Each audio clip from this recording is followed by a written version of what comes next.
Episode number 92, Mastering Modern Selling, and we are improving today. Um, Jon, welcome. Jon Selig, welcome as our guest. We expect to have Brandon and Carson show up here at some point, but Brandon is stuck somewhere with no internet. And Carson, I don't know where he's stuck, but I bet you he will show up here at some point. Meanwhile, we are going to improv and talk a little bit today about how do you use humor and or how do you use humor and even jokes in your messaging and your sales strategy? So again, welcome, Jon. It's good to be here. How are you doing today? I'm doing good. Good. So let's start off a little bit here and tell everybody a little bit about who you are and your background. And then I know there's a lot of interesting questions that we're going to want to cover, just related to using humor and everything in sales, but love to know a little bit more about your background. Sure. So good to be here. Thanks for having me. So I'm Jon Selig. I'm half sales guy, half stand-up comedian, and all parental disappointment. And about 7 years ago, I decided, well, sales and stand-up have all these similar characteristics and parallels. And I merged the two to create comedy writing for revenue teams. And I deliver sales enablement, storytelling, and memorable messaging to revenue teams all through the process of crafting jokes. And ironically, that isn't one. So I do a lot of team building trainings and workshops where go-to-market professionals work together to unpack points that they really want to highlight and shine a light on to their target persona. So typically we choose problems that a vendor can solve for their target persona. And we unpack, well, what can happen if they don't solve this problem? What's that cost of inaction? We get very specific. We get in the reads. We talk about how they affect different stakeholders and different emotions. And then we kind of go down this creative process once we've mapped out all that good knowledge. And I show people, how can you get creative and convert that knowledge into a short, quick bit of ice-breaking humor that makes you relevant, that makes you memorable, and that provokes a conversation with prospects. And I also sometimes just write jokes for my clients. So that's the other side of what I do. And you're going to give us some examples, right, of what you mean by jokes and how they're used and all of that. But before we do that, you obviously work with a lot of different companies of all sizes. We talk a lot about this on the show. What do you think is the problem today? Like, what is the challenge that sales and marketing organizations are running into related with messaging, and why should they even consider doing some of the things that you get involved with? I think they're their own worst enemies. They get in their way a lot. They're very scared to take any kind of risk, not just because I think sometimes they're scared that someone above them might not approve of it. I think they think their prospects are too serious. I think they like to play it safe and do what everyone else is doing. And we all know that fortune favors the bold. And when I say jokes, I don't mean like, calling up a prospect and saying, hey, a rabbi, a priest, and a minister walk into a bar and say offensive things to each other. I'm just talking about short, quick, ice-breaking humor that sometimes compares two different things or just paints a bit of a picture about what can go wrong if you don't solve a problem. And our party is rounding out. I told you the party's going to get bigger and better as we go along. I learned at an early age that you never want to be on time or early for the party. You got to stroll in so you can make an entrance. And I just so happened to have come off of a really great and impactful meeting with a customer executive that I set up through outreach via LinkedIn and Sales Navigator, and AI helped me write the message. So it was all the stuff we talk about on the show. So I have a good reason why I'm tardy. There you go. Well, you're practicing what we're preaching is what you're telling us, huh? That's exactly right. I'm mostly here for Jon. So okay. Excited about the show today. Well, we're just telling some jokes and doing some humor. So it's all good. Beautiful. Does Jon know any dad jokes? We've been known to tell a few of those on the show before. Yeah, I don't know. We asked Murray about that. Just my own father's, but I'm going to make sure, Carson, that we walk away from today going, we don't need AI to craft a good joke. There you go. That's true. Yes, that is very true. That's one thing that it'll never be able to do as well as humans. Definitely not. So Carson, to fill you in real quick, and Jon, if you two met, Carson and Jon? No, we've exchanged messages but never met. So everyone's getting this in real time. And by the way, welcome Bob and Chris and Margaret. And looks like you got a lot of fans also out there lining up Jon as well. So the pressure is going to be on for some good humor here. But what we were talking about, Carson, before you got here is, why is it even important to start thinking about how we're messaging and incorporating humor into our messaging? Why does the same old bland sort of stereotypical sales message not working, not making sense? And I was going to, Jon, just ask a follow-up question to what you were saying. Do you think that, and you said, one of the reasons people don't change, right, is they don't want to be offensive, and see, this party just is getting bigger and bigger by the minute. We're all here. I know. I told everybody Jon, that we would be. I'm so sorry. Yeah, I was late too. So Brandon, you in Chick-fil-A? No, I'm at a Fairfield Inn now. I couldn't find good. I mean, I'm like an hour outside of Atlanta, but I've got a meeting immediately after our show, and I thought, oh, no problem. But I couldn't stream from my phone. I couldn't find good Wi-Fi. Here's my secret when I travel: if you have to go to the restroom or you need good Wi-Fi, go to a hotel. This could be the topic of your next. This could be the topic of your next live stream. That's right. Yeah. Yeah. Hey, so anyway, before Jon, just wanted to finish the question here, and then we can kind of get into some of the things. But do you think that the dry, sort of stereotypical, politically correct messaging that tends to exist in sales and marketing, do you think anybody hears it? Do you think the prospect hears it? Or is it just like blah, blah, blah, blah, blah? And is it really, impinging and making an impact? I don't think political correctness has anything to, quite frankly, do with it. I think everyone's just trying to sound the same. I think creativity and oral and written communication skills are dropping like mad. Like, as people lean on emojis and memes to communicate and just images and GIFs, I think this art of like, how do we write? How do we speak? How do we communicate is going away a little bit. And I think people need to flex that muscle just the same way, or exercise that muscle the same way as going to the gym. Like, when I started stand-up in 2011, I sort of stunk at it, like everyone tends to when they start. But you go up 3, 4, 5 times a week and you feel yourself growing and developing with how you communicate with a live audience and how you get to the punchline faster. What's funnier?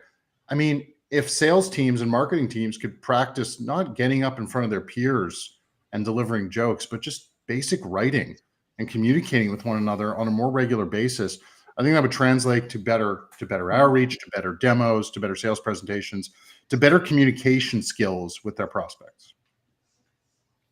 Perfect. I had a conversation this morning. I know I'm late to the dance, and sorry everybody, and sorry to the audience, but we were just having that conversation with someone today about just the amount of automation and the amount of scripting and how dumb it's made people.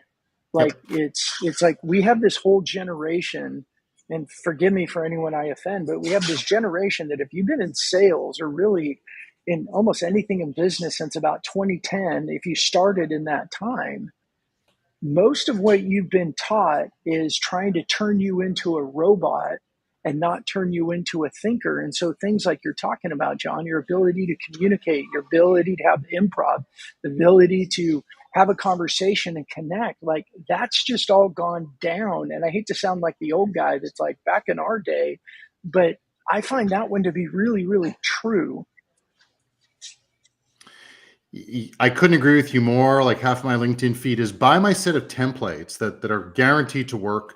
I've spoken with lots of SDR leadership who the SDRs don't write their own messaging. There's one person who's crafting sequences, and then, like, I'm not really sure what the SDR's job is if they don't think for themselves and they don't communicate for themselves and they don't learn for themselves. So, I know everyone's in a rush to scale, but if we're not training our people to think and to engage with our prospects and customers, are we setting ourselves up for success in the long term? I mean, I guess it depends how smart the leadership is. Well, and unfortunately, my opinion is, and I've been saying this for a while, and I wasn't very popular, but the VC game and the investment game, which was hurry up and scale, it came at a cost, and the cost was team members and their lack of experience. They're not prepared to go to the next job. They're not prepared to advance to the next thing, because what they've been doing as a job has been taking what somebody else wrote and saying it, or taking what someone else wrote and sending it. And all they were focused on is getting demos for people. And we've got this generation of people. Like, I know, is Bob on here? Aloha, Bob, if he's on, Yes, Bob yes, he Britton. is. He is. Yeah. He is. He always talks about, he's like, we have this generation of salespeople that don't know how to sell because they've never experienced selling. They experienced this little sliver, and that is it. They didn't experience the full cycle, so they didn't have the opportunity to learn. They didn't have the opportunity to make mistakes and things like you're saying, John. Like, I learn a lot by when I'm talking with people. I'm hearing things. I go, I wonder if I say it this way, if it would land a little bit better. And you test things and you try things, and it's experiential learning, and they just don't have that option. Yep, I agree with that. I couldn't agree with that more. I mean, sometimes the biggest barrier is, and John, I'd love to hear your thoughts on this. You have to have a sales culture that allows for the creativity as well. A lot of times this starts with leadership, empowering and enabling people to go out and try to communicate authentically and uniquely with potential clients in a way that stands out from the droves of automated messages that sound like drones. Furthermore, every activity has a probability around it, right? I mean, you could absolutely send some purely AI written mail to 1,000 people and get a few hits and pat yourself on the back. But the reality is, if you set yourself apart, you say something very unique, thought-provoking, provocative, the chances of getting that meeting go up and up and up. And what I think is really important for us to understand and realize is that it isn't all about trying to sound like everybody else, but we've also got to throw ourselves into the discomfort sometimes. Before I was able to talk to a C-level, it made me very nervous every time. Sometimes I still get nervous talking to a C-level because I want to make sure I sound like I know what the heck I'm talking about. But you've got to throw yourself into the discomfort. Like, I loved your gym analogy. You've got to train some uncomfortable, untested muscle. And what are you gambling ultimately by doing it? If you got an approach that's not working, you're not risking anything by trying an approach that stands apart, that is unique, and might give you a better outcome. I actually want to go once. Like, everything you're saying is 10,017% true. But I think another challenge is Not 18%, but 17%. I know. I decided to get really specific there. Look, I think I have an expression that some people seem to like, which is most sales pros sell stuff they've never used to people whose jobs they've never had in industries they've never worked. And as a result, they don't know how to really relate to their prospects, how to be credible, how to earn their trust. And before they even can get creative, that's the stuff that companies are dropping the ball on. Like, as I'll go up to someone manning a booth at a trade show, and it's usually a young, like I was at SaaStr a couple of years ago, the big software kind of conference for scaling companies, and I'd go up to some trade show booth, and the company has a name I've never heard of that I can barely pronounce, like Schmiza.io or something like that. And I'd go to like the dude in the booth, it could be a girl too, and I would ask them the following question: I've never heard of you. What problem do you solve, and who do you solve it for? And they'd immediately launch into, we're an AI-driven engagement platform and we 10x your scalability. Do you want to see a demo? And I'd be like, whoa, whoa, whoa, whoa, whoa. Like, I don't know what you said just there. You didn't answer my question, more importantly. I just want to know what business or technical problem do you solve, and who is the person who's going to raise their hand and say, I need that? And the guy looked at me like I was from Mars. And I'm like, why are you at the booth? Like, why are you offering me a demo? I could be your competitor. So I think there's like this basic ability to help to get sellers and even marketers to listen and to answer questions in a way that's meaningful for a prospect or a buyer or a competitor. But I think that's really non-existent to some degree. Some companies do an okay job of it, I guess. But to your point, Carson, like all that stuff about creativity and standing out, you can't even do that unless you've mastered the basics. Love that. So, John, I want to get into the specifics, and John's going to take us through almost like an example, like he would work on with a client or a customer, using humor and jokes. I wanted to hit a couple comments because there seems to be quite a bit of agreement here. on different things. Just say Lincoln, I think Lincoln's actually in the UK, differentiating via authentic interaction is the best way to combat information age overload. I think that's a right there. stated summary right Yeah. there. I also want to hit, Anthony also really liked your gym analogy. I think that's a really good point, right? We don't go trying to bench press 500 pounds day one. Brandon does, but, you know. Well, Brandon, yeah, but the rest of us. The average human. 5 pounds. It's all that Chick-fil-A. Right. I think what Margaret's saying is the same thing, factory-like production, right? Another way of saying it. And Bob, who is here, is saying, given an easy button like AI, people are going to hit it like lab monkeys hitting the magic button for a treat. And I think we see that a lot. I see it a lot on LinkedIn. We see a lot of those things that are there. And Luke also agrees. And that would make a great meme. What Bob just said, you know, the lab monkey saying for the or treat. untrained salesperson, AI button for a treat. Exactly. I bet AI you know what? For me. You know what I want to point out too. Luke and I had a chat last week or so, and Luke is he's starting his senior year of college next year, so he is in that generation. And I would say Luke has broken out of the mold of everything else. He's doing some great stuff. He's bringing his humanity and everything to LinkedIn.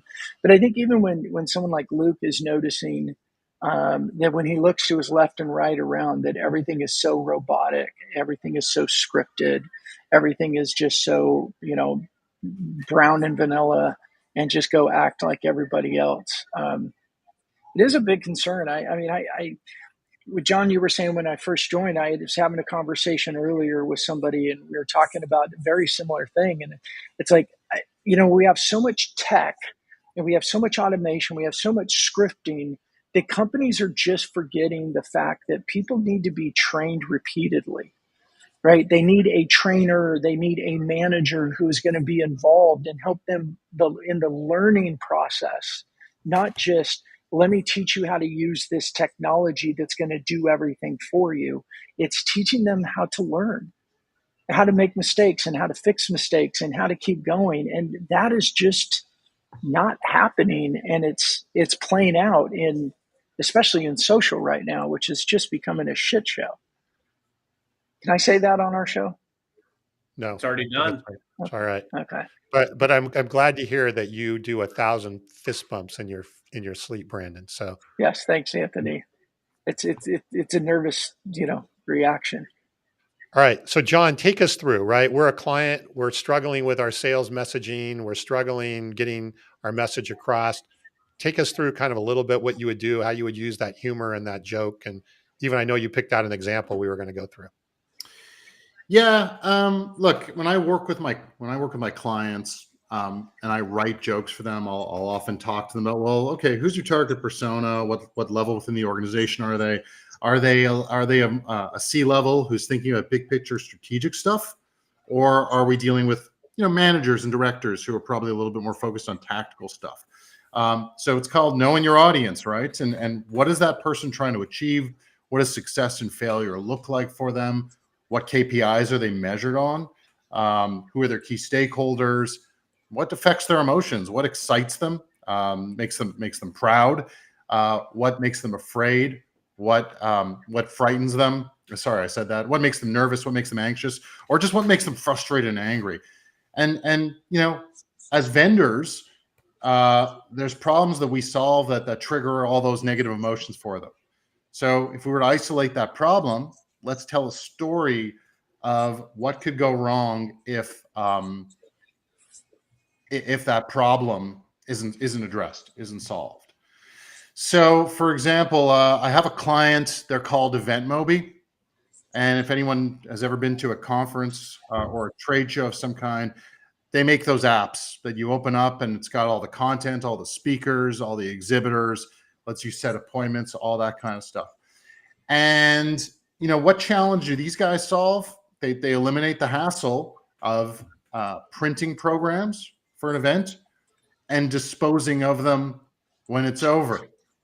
So their team wrote the following joke. They said the most challenging part of printing programs for your event is finding a big enough recycling bin to put them in. getting big laughs, I can tell. But it doesn't matter because the joke isn't written for you guys. It's literally written. I thought it was clever. That's clever. I'm good. You know what? To be honest, I thought it was like one of Brandon's dad jokes about that same level. Well, like the reality is it paints a picture. You know, dad joke or not, it paints a picture about what's going to happen if you stick with the status quo. Right. And look, I'm not going for Netflix comedy special kind of humor because we're writing short, quick one-liners. You can't write. If you look at traditional stand-up, especially in the modern form, it's a long-winded story with some punchlines along the way. That will not fly. If you're doing cold email, you're sending LinkedIn connection requests, which have 300 characters. If you are at a trade show booth and you have a few seconds to grab an attendee's attention, when they approach your booth, you have a few seconds to kind of shine a light on something and provoke a reaction. So I don't know if that's a dad, like I don't even know what a dad joke is. I just know it's like usually got a pun in it. I would like to say that joke was pun free. So I will. It's those ridiculous jokes that your dad probably told when you were growing up that you groaned at, but that now as a dad you tell and you think you're funny. Trust me, I'm a big sufferer. I would challenge people because I know the term dad joke gets thrown around a lot. I would challenge people to watch stand up and dissect it a little bit. Within every comedian set, there's probably a few things that if you took away their tone and their body language and you saw it on paper, you might think it's a dad joke. I don't. That's the thing, though. I don't think I think dad jokes are puns and groaners. If anybody groaned on that, then maybe it's a dad joke. But by and large, especially the way these guys tell them. But what I love about your thought process, Jon, and your approach is you can almost like lean into the elephant in the room or the problem, right? Okay. Because you know that and a lot of times I think salespeople might shy away from some of these types of things because they perceive some risk. They don't know how that message is going to be received. How do you typically help salespeople get over that hump where, they can kind of step into that creative zone? I'd love to hear your thoughts because I don't have any qualms about it at this stage in my career, but coming out of college when I'm taking this templatized training and I got to read off the script, the likelihood of me doing creative stuff is next to nothing. So I'm going to give you guys I want you guys to imagine a real life scenario. Like, look, I have a client that came to me and they said, we stink at exhibiting at trade shows. We don't know how to engage people. We don't know how to explain to them what we do. Can you help? And I wrote them 20 to 30 icebreakers, short, quick bits of humor that highlighted the challenges they solve. They were a small sales team, including the CRO. They were 6 people. And the CRO and one other veteran sales guy took 2 of the jokes and they used them over and over and over to spark conversation after conversation that led to $100K in net new revenue in just 2 months off of the conversations that started with those icebreakers. And they converted another $60K off of cold email. And so let's imagine we're at a trade show. Everyone at the trade show should have, if they're not the person who is affected by a problem we solve, odds are their bosses or maybe a colleague is. But they're going to be familiar with it. Are we in the middle of like a gang fight, guys? What's going on over there? Tom, what the heck's happening out there? No, it might be Brandon at the Holiday Inn there. It could be. I don't know. Tell those employees to pipe down, Brandon. Yeah. Look, imagine we're at a cybersecurity trade show and someone comes to your booth and you say, hey, do you want to hear a joke about protecting your data on the cloud? What are they going to say? Odds are they're going to say, all right, what do you got? Sure. If you deliver the joke and it's written properly, as like I believe they should be, sort of where you're revealing their relevance to them and highlighting the challenge and the setup to the joke, whether or not it gets a laugh, there's going to be a reaction.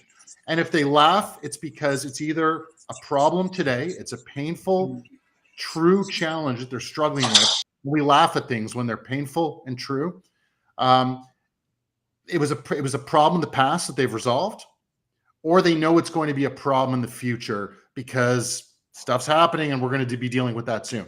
That's number one. If they don't laugh, the jokes are structured in such a way where the prospect, who might not be like, they might not find it funny, but they're processing what you said and they might go, That's really interesting that you say it like that, or that you raise. And then either way, it's a conversation starter, and that's all we're really looking for from this. Like we're not looking to get a 5-star review from all those Netflix fans. We're just looking to provoke conversations in a human, meaningful way, and shine a light on some challenges, and through that process, even qualify them to see if they're the best people we should be talking to. So I need you to give Brandon a joke that he can turn around and tell one of these employees to have them start listening to our show. On your website, I know you talk about how you replicate some of this content to different channels. What I'd love to hear, especially for like my purpose, for our audience, what are some of the other channels that you see this working effectively in? Like, how are you leveraging the humor via, video or other types of ways that you can engage with prospects? Yeah, that's a good question. So look, there's 7 cold outreach channels that you can open up with a bit of humor, like a short one-liner. So look, my go-to when I'm calling a CRO is this call or this email or this LinkedIn connection request is colder than the relationship between sales and marketing. And I'm highlighting a challenge, that misalignment. And I want to say, like, is this a problem for you? Like that misalignment between your sales and marketing teams, because that's kind of part of what my workshop is able to do, is bring them together. I'll also sometimes, if I'm calling up a SDR leader, I'll say this call is colder than an SDR's feet their first day dialing. So I'm highlighting the challenge of call reluctance. And so, look, we're shining a light on problems we solve. Now, there's cold calls, there's emails, there's LinkedIn connection requests, there's voicemails, there's videos, there's voice notes on LinkedIn. That cold opener kind of style doesn't really work on a demo, but there's other jokes that you can use to repurpose on a demo in a cold email within our pitch deck. You can turn that into memes, into graphics. I have a client, and I'll tell you guys this joke. I worked with Broadcom, and I worked with their network observability team. They sell solutions to network operations managers who, look, their whole success is predicated upon people not knowing that they even exist. So, because if your network's down, you're going to come running for the network guy or girl. So I wrote this joke for them. Your success in network operations is predicated upon being invisible and people not knowing you exist. That's a career I could have crushed in high school. So Jeremy, who's the product of, he's like the brand evangelist there, or the product evangelist. He took that joke and he added a picture of himself with a mullet from high school. He posted that on LinkedIn, and that was his best performing post to date. I bet. Right. Yeah, because it was different. It was original. I just wrote the joke. He added his own spin where he added his photo, and that it was like 1 + 1 = 3 kind of thing. So there was some self-deprecation. There was just a clever joke, and it just got people reacting. And that's an interesting kind of segue too, because I mean, look, you have an important brand and an impressive brand as well, Jon, in its own right. Like what I've known about you, following you for as long as I have, is you parlay that humor into your posts, and they stand out. I'd love to hear how that has positively impacted your business, your brand, and how you've leveraged LinkedIn as an example with your following. Well, you've touched on a sore spot. A painful truth is that the algorithm doesn't give me the reach I used to get. I'll post a brilliant joke on there, and I'm like 600. That's happening to all of us. Yeah, so that's exactly it. So Yeah. you've triggered me right here, guys. But all that to say is, look, if I hadn't been using humor to spark conversations, I wouldn't have a business. I wouldn't have a brand on LinkedIn. Like I used to create a lot of videos, but I also wanted my videos to be like joke, and like memorable moment after memorable moment.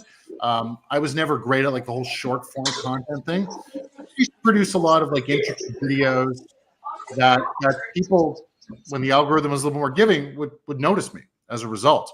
When I cold call people, which I still do, it's usually someone I'm connected with on LinkedIn, and they know exactly who I am right when I'm calling. Like I been calling up some channel sales leaders recently and saying, hey, this call is colder than the shoulder you get from disengaged channel partners. And they know exactly who I am. So is it the joke on the cold call? Is it the brand on LinkedIn where I'm being a little funny and a little different than all these other people saying 7 quick hacks to 10xing your earnings. I'm trying to just use this. It's sort of a bit of a, what's that term for it? It's a, what do you call it? I forget, the term is on the tip of my tongue. Like, it's a multiplier effect, right? Yeah, some of the parts. Yeah, definitely. Yeah. That's it. And it's not going to happen if you're just funny on LinkedIn. It's not going to happen if you're just funny on cold calls or just memorable. Let's get rid of the term funny for a minute. Memorable is the better word. How do you stand out? That's the whole point of being funny. It's not going to happen if you just do it minimally and for a very short period of time. I show up to trade shows. I introduce myself to people. And I was at a trade show the other day where I was kind of doing some prospecting in the manufacturing space. And there was someone I went to, and they're like, I met you at a trade show 2 years ago and use that exact same humor on me to start your spiel. I remember exactly who you are. And so a side of me is like, oh no, I'm using the same jokes. It doesn't matter. They remember who you are. Yep. Yeah. And that's so much. I'm sorry, Tom, go ahead. No, go ahead. I'll ask my question when you're done. Cool. I mean, Tom, you and I talk a lot about rising above the noise is such an important thing right now. And as you say, like, here's the 7 hacks to this, that. It seems like so many people are just following these, these hacks, these systems that are all boring and everyone sounds the same. One of the things that we've been talking about with rising above the noise and being remembered is bringing more of your humanity into your everything. And I think especially with LinkedIn, it gives you that opportunity for repetition. But the more you bring your human in it, and this isn't like, oh, keep Facebook out of LinkedIn. This isn't all personal. It's bringing your humanity into it. And I think in your case, Jon, your humanity is humor. And you're bringing that into your business conversations to stand out and be memorable. That's what I see. No, I appreciate that. I don't think people even have, like, look, it's not easy to teach people. Let's back that up. Let's rewind. I don't teach people to be funny. I teach a small percentage of people, quite frankly, to get a little funnier. But all I really care about is that they loosen up through the process. In other words, look, I don't use the joke writing process to make people funny. I use the joke writing process kind of like Mr. Miyagi taught Daniel to be a karate champion by getting him to wax his cars and sand his deck. Remember this? Wax on, wax off, all that kind of stuff. Daniel was like, well, why am I doing this? And he became a champion through the whole thing. And I'm using the joke writing process to help sellers better master, well, what problems do we solve? How are they impacted? Tell some stories about that and just be more human communicators that are also consultative in nature, better subject matter experts, better listeners. And if they can be a little funnier after completing that process, cherry on top of it. Like, that's kind of the whole point of what I do. So it's not always about being funny. It's definitely about standing out. It's about being human. But we're dealing, as we talked about earlier, with a generation of investors who want to ramp these companies quickly. They overhire. Some people aren't really meant to be in sales. No offense to the people who probably aren't watching this anyway. And how can we, and they don't want to invest in enablement. So how can we up their games to be a real salesperson, to craft the right message, to have a real conversation, so to start conversations and to have meaningful ones. And I just use that joke writing process to help my clients achieve those kind of objectives. You know what I'm hearing you say, I think, Jon, because I think there was a couple of questions earlier about difference, improv versus jokes. But what I really hear you saying is what you're teaching people how to do is, one, break the ice in a way that makes you memorable, but even gets a conversation starter, right? A conversation starter breaks the ice. You're removing that wall of seriousness, right? That often exists in a new relationship, right? There's I have to be serious because I have to be professional. You're kind of removing that and dissolving that. And I think the third piece to it is if I am doing cold outreach, to me, it sounds a little more fun than dialing the phone and saying, hey, do you want a demo or whatever that, an SDR or anybody else at a trade show is going to say. If you take those three things together, you're getting more productive salespeople that are maybe having more fun with their outreach. You're removing some of the seriousness, which builds a relationship and helps you rise above the noise, Brandon, as you're talking about. And then the third piece is there as you are breaking the ice and you're becoming more memorable. It isn't about getting somebody to laugh hysterically on the floor crying. And I think that, that's the first thing you hear of, right, when you think of a joke. Is that a good summary of kind of what you're saying? It's perfect. And it's like, look, I'll give you guys another analogy from the stand-up world to maybe give this a little context. I'm sure everyone here has gone to watch some stand-up comedy at a club or at a bar, and there's a very good chance you don't know any of the comedians who are on the show. Doesn't mean they're not funny, but they're just not famous. They don't have a Netflix special. They're not Jerry Seinfeld and all that stuff. Correct. They're not a brand name that sells tickets. You're at the club to watch comedy, not to watch a comedian. The moment that comedian comes on stage, they have like 15 seconds to make you laugh, to earn your attention, and to earn your trust, so that you give them more of your time, right? Like you listen to the next joke, and that 15-second window, you have to be relevant.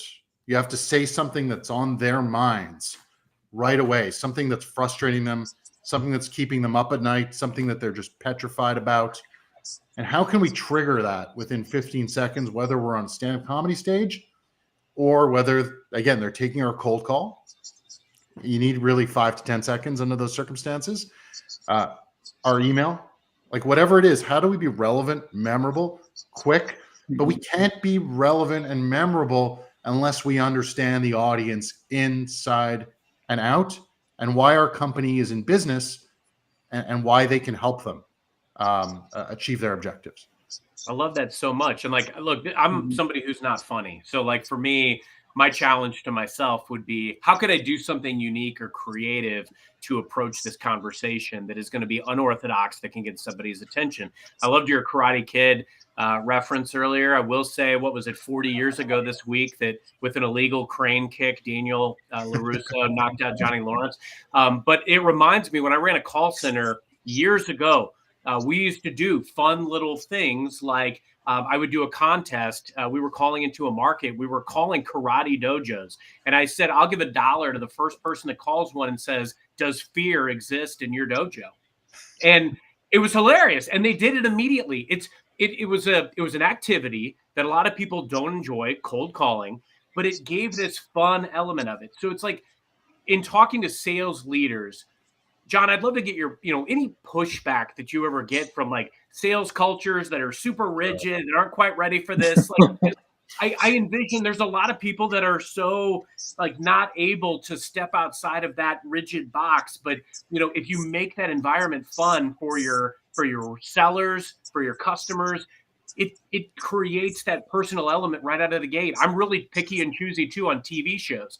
I'll watch like the first 10, 15 minutes of that pilot. And if it doesn't grab me, I don't watch it. Because we live in this society where, I got 1 billion choices to make, and your customers have 1 billion choices to make too. So I'd love to hear any thoughts about, cultures that are very rigid to accept, this type of approach. Look, I'm kind of touting something that a lot of people say to me, you write like the kinds of humor you write or you encourage, like we've never heard of this. Like, let's say it's a manufacturing process, some aspect of the manufacturing process. Like you could write a joke that shines a light on that manufacturing process and what sucks about it. People don't think to do that. Yeah. They think humor is meant to be offensive, number one. They think it's meant to be frivolous, number two, like just some frivolous joke that gets attention. They don't realize that you could write a hyper-relevant bit of humor that's clean, that's tasteful, and that shines a light on a problem or an impact of not solving it. So they don't always understand what's possible, number one. Number two, to answer your question, Carson, the people that push back the most just on the idea of using humor, not even forget the idea of using comedy writing to better enable sellers and make them better communicators. But the people who push back the most are usually self-involved sales leaders who are so serious themselves that they're ineffective leaders because they don't connect with their customers. They don't connect with their team. They're projecting. They're like, I've spoken to the odd cybersecurity sales leader. They're like, we can't be using humor. Our customers are serious. I'm like, no, they're not. take their job seriously, They're but people. They're humans. they're humans. They watch TV at night. Maybe you're only thinking about how you're going to miss your number all the time and terrified for your reputation. But I promise you that the vast majority of your prospects are competent, take their jobs as seriously as they can, and are okay with the right kind of humor being injected into their prospect communications. And in fact, they're going to say, this job has gotten stale because all these vendors sound the same. This one made me laugh, and they said something that's relevant to me. I want to talk to them. So I kind of think those sales leaders who push back and feel that humor has no role in their world, I think they're just too inward looking, and maybe they're successful. I don't know. If it's working, You know, I think, one of the terms that we've used in the past is that there's people that hide behind their title.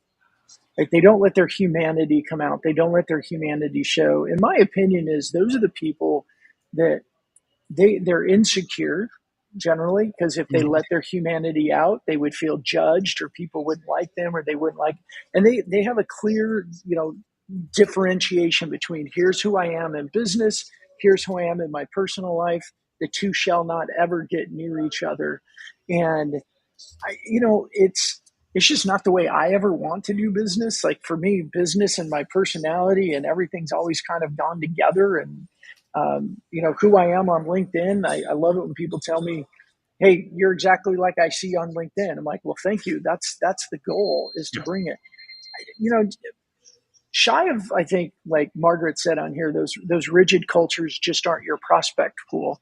Are there any ways that you can approach those types of managers or those types of companies and make any headway? Or is it just pretty much like, if they're that rigid, it's just not something that they're going to consider comedy or another route of doing things? Look, we know this term, which is probably the most 2024 inhuman term I've ever heard, but this concept of multi-threading, where you hit up multiple stakeholders in an account. If I hit up 5 stakeholders in an account and one tells me that, oh, there's no room for humor, there's going to be 4 who are like, I really like this. And most people are, like you said, they're authentic. They don't take themselves that seriously, regardless of how seriously they take their jobs. And it's a matter of finding those people. And then the question is, do you want to wage the battle where the decision maker is really hung up on the way they do things? To me, if a CRO tells me there's no room for humor, this is serious, I'm just like, oh, all right, there's a million other companies out there. I'll go find one where the CRO gets it a little bit more. And do they all sound like the guy from Taxi when they said that? Which character? I can't remember his name now. Christopher Lloyd. Jim? Yeah, Christopher Lloyd's character, but I forgot his name on Taxi.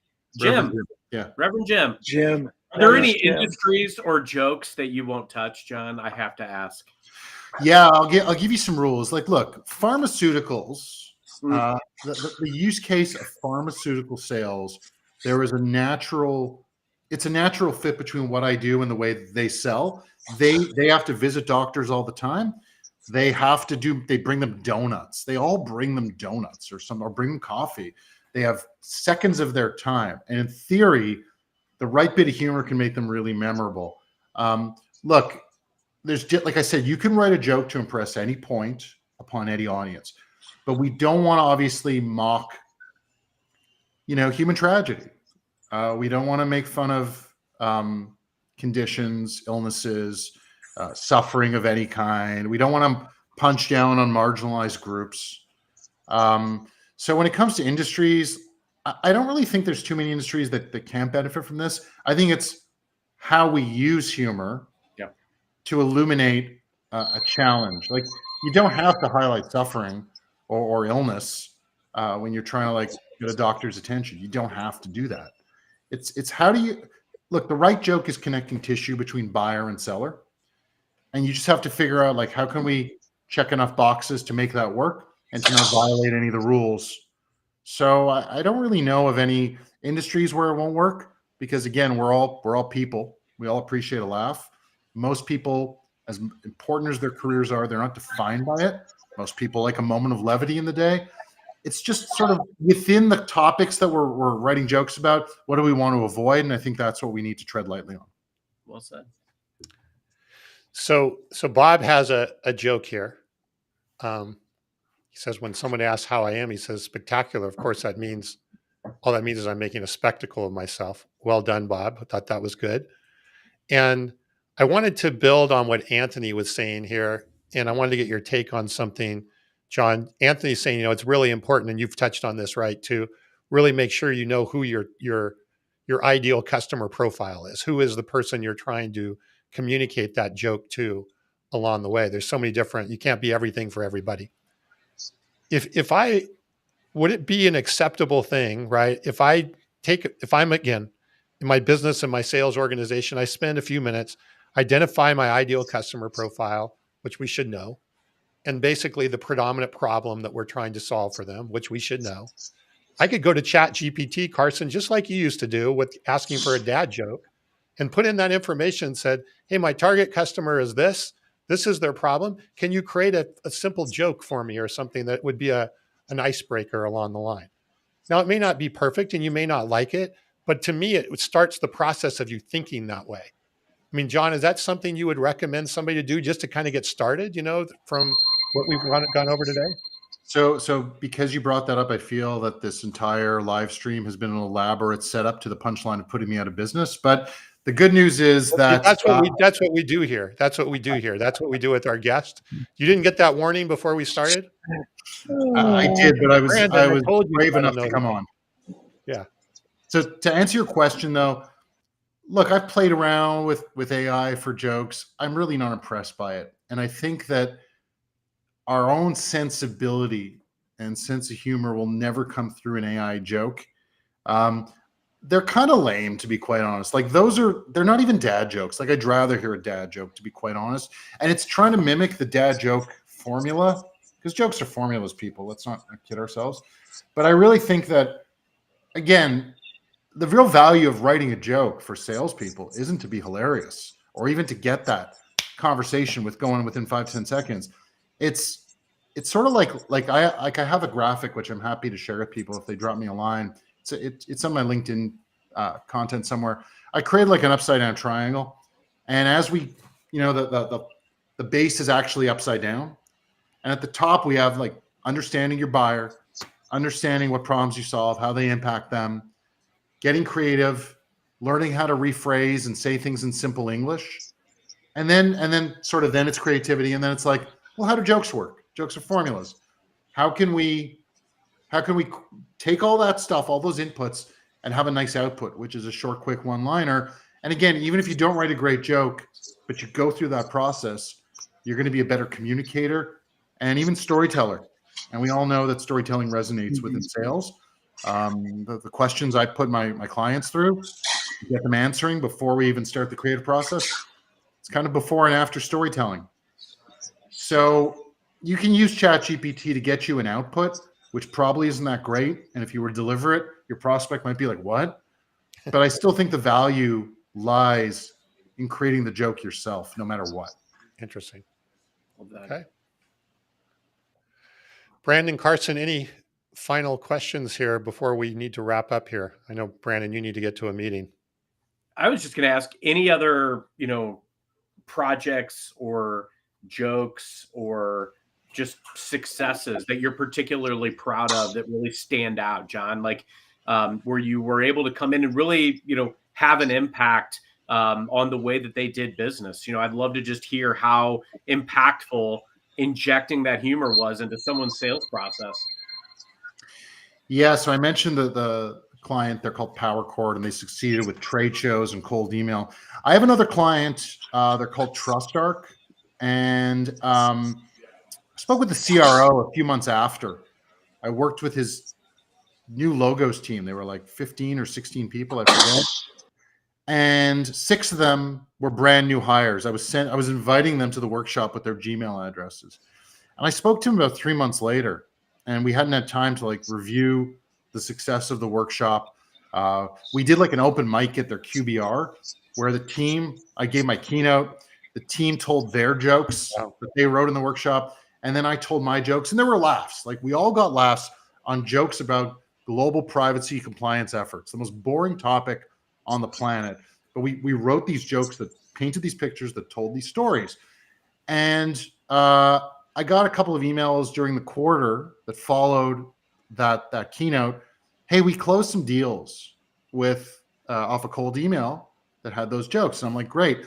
And so I met with the CRO who hired me a few months later, like 3 months after we did the workshop.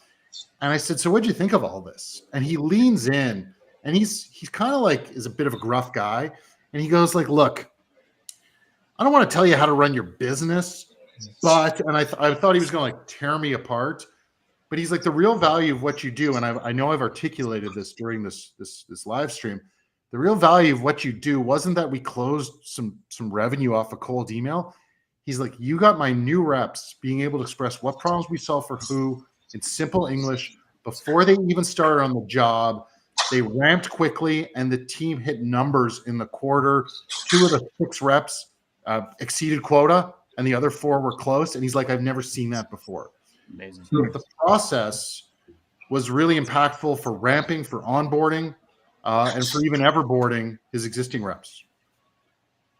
And so what I like about that is medicine. So laughter is truly the best medicine for a struggling sales team. That's right. I mean, usually medicine's the best medicine, but I guess in sales that there's no actual illness. So maybe you're right. Maybe you're onto something. But again, I keep saying it, but it's not even about the laughter. It's about comedians like, and I'll use this another real life stand-up comedy experience. When I get on, like my favorite thing to do when I was doing comedy on a regular basis was I'd like to watch the opening 10 minutes of a show, because I'd sort of look, improvisers are making up as they go along. They're never going to repeat it again. Stand-ups are honing, and we're crafting, honing, iterating, refining bits and messaging to get reactions night after night, to flick on switch after switch. And I might write a joke about, I don't know, online dating apps or social media or GIFs or using pop culture references from that 25-year-olds would get. And I'm much older than that. But if I go into the room and I notice that it's all people kind of like mid-40s and older, maybe those jokes aren't going to fly. And so my favorite thing to do is to understand my audience going in and being able to recognize, is this going to be received? And guys, I realize I've gone off on a tangent and don't fully remember the exact question that I was asked. So I apologize. So I rambled a little bit there. So I apologize for that. That's okay. That was good. I think, you were telling the story about your CRO saying that the biggest benefit was that you got them to think. And I just see that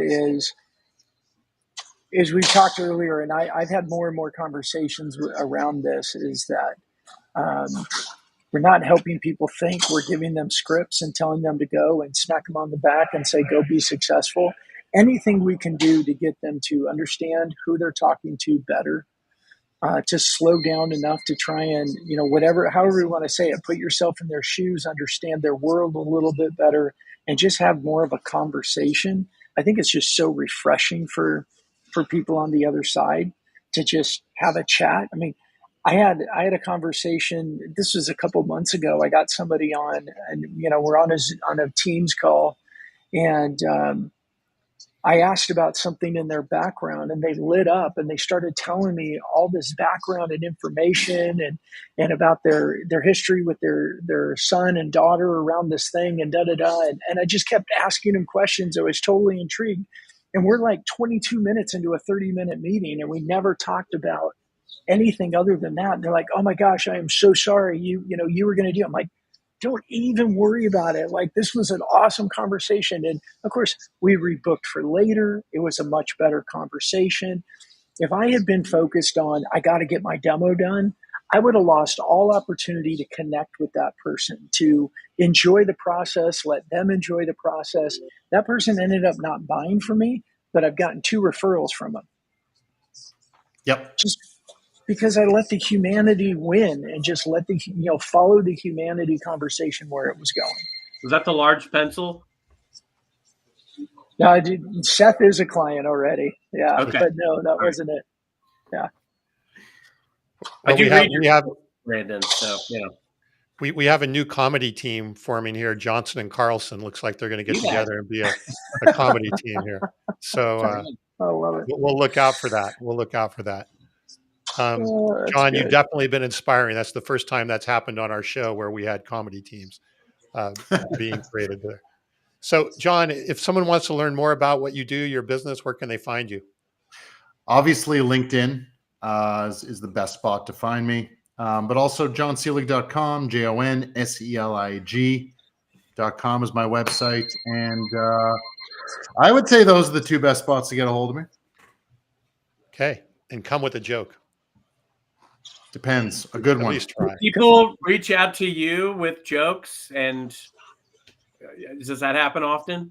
The odd time. And there's been a couple that have definitely made me laugh. There's been a couple that made me go, you don't understand how this works. But they're good prospects for you. They're self-qualifying for you. That's perfect. They're usually sales reps with no budget. So, it's debatable. See, and that's why I always use dad jokes. I could use someone else's humor to add humor into a conversation without having to trust that I could create something funny. I got to add something though. But when a team of reps works together and they write 30, 40 kind of jokes that I teach them to write, and one or two of them is brilliant, it's for everybody to use across all their outreach and communication. So That's cool. we can't depend on everyone to create their own. It's how do we leverage one that's going to resonate with our audience? Good point. Very good point. No, I really do agree with you, John, is the process is the value here, right? The process that they go through is the real value. It's not the joke itself. It's the process that's going to be really, really impacting. Well, thank you. This has been awesome. Carson Brandon, I think what John went over today, and I think even last week on the show, this kind of puts a bow on a lot of the things that we talk about, right? Of modern selling, building relationship. These are real tactics for doing it, which are really, really, I think, amazing. Well, I think we need to do an episode soon too on talking about themes and consistency. We've gotten a little bit away from that, but everything that Carl was talking about, what John's talking about, really helping people more practically get into like, hey, here's your 3 themes that you talk about. Within each theme, you've got some sub themes, but this helps you create that consistency. I know, like Carson, you do that naturally. And then for me, it's always 3 themes in your humanity, because you got to bring your personality and your humanity to it. And I feel like so much of that, I see more people are using LinkedIn. The amount of people that publish is increasing, not dramatically, but it's increasing, probably because of AI, which means we just have more crap to weed through. But as more people are starting to try and use it, getting that refined, and you said you're putting the bows on, being human, like Carl was all about, man, we got to know ourselves or else none of this stuff matters. John, you're talking about knowing yourself enough to show up in a way that somebody's going to capture their attention and they're going to let their guard down a little bit. And I think, us doing one again on what are the things that you do talk about, because random acts of publishing just don't add up to a whole lot of success. Well said. All right. Well, thanks again, John. Brandon, Carson, as always, thank you. I'm glad you made it. Yeah. Thanks, John. But John and I were going to have a good time if you didn't show up. So we were ready. We were prepared. Never count us out. That's right. We got here eventually. All right. And Margaret and Anthony and Becky and Luke and Bob, of course. Aloha to Bob, everyone else in there. Thank you so much. That was a really, really active day today in the comments. And some great ones. That was awesome. Yes. Thank you guys. Sorry, Carson. Wrap us up. All righty. Well, thank you, John, and to our audience. Until next time, happy modern.